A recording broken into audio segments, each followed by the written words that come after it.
All right, we're working on negative exponents in this example, or in this video. So our first example has parentheses with an exponent on the inside, but if you notice on the inside of your parentheses, you've got some x's and some y's that we can simplify. So let's go ahead and simplify inside first so that when we bring in that -2, it'll be more simplified.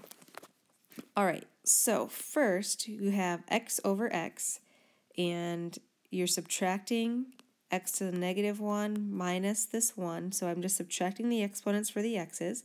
-1 minus 1 is x to the -2. When it's negative, you can go ahead and put it in the bottom and make it a +2. All right, now the y's, when you subtract your y's, we have y to the -3 minus a -2 becomes +2, which gives you y to the -1 power. So y to the -1 goes in the bottom, y to the +1. All right, so we just simplified our x's and simplified our y's. We don't have anything left on top, so we're going to put a 1 right there. That's inside your parentheses with the -2. All right, so now everything on the inside is going to get that -2 exponent.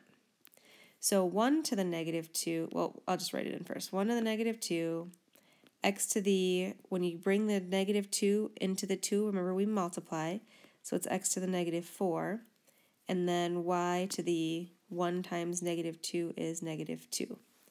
So in our answer, we have negative exponent, negative exponent, negative exponent. Those all need to move so that they can become positive. So this is going to go to the top, this is going to go to the top, and this 1 to the -2 is going to go to the bottom.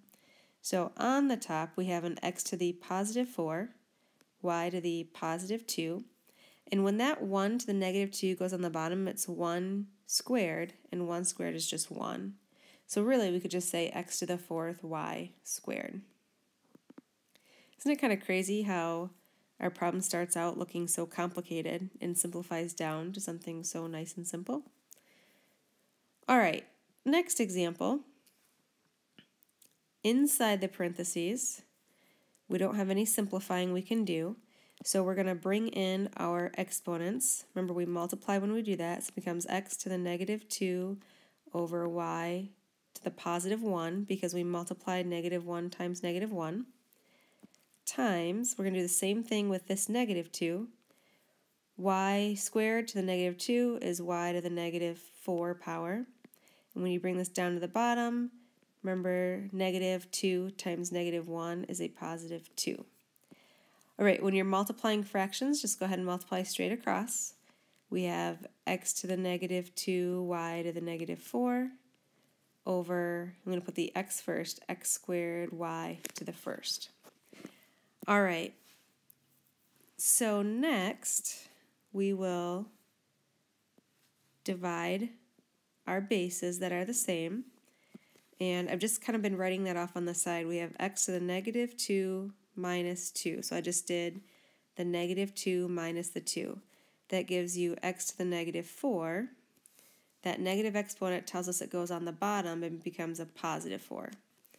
Same thing with the y's. Y to the -4 minus 1 becomes y to the -5. That's negative. It goes on the bottom, so we can give it a positive exponent. And we don't have anything left on top, so that gets a 1.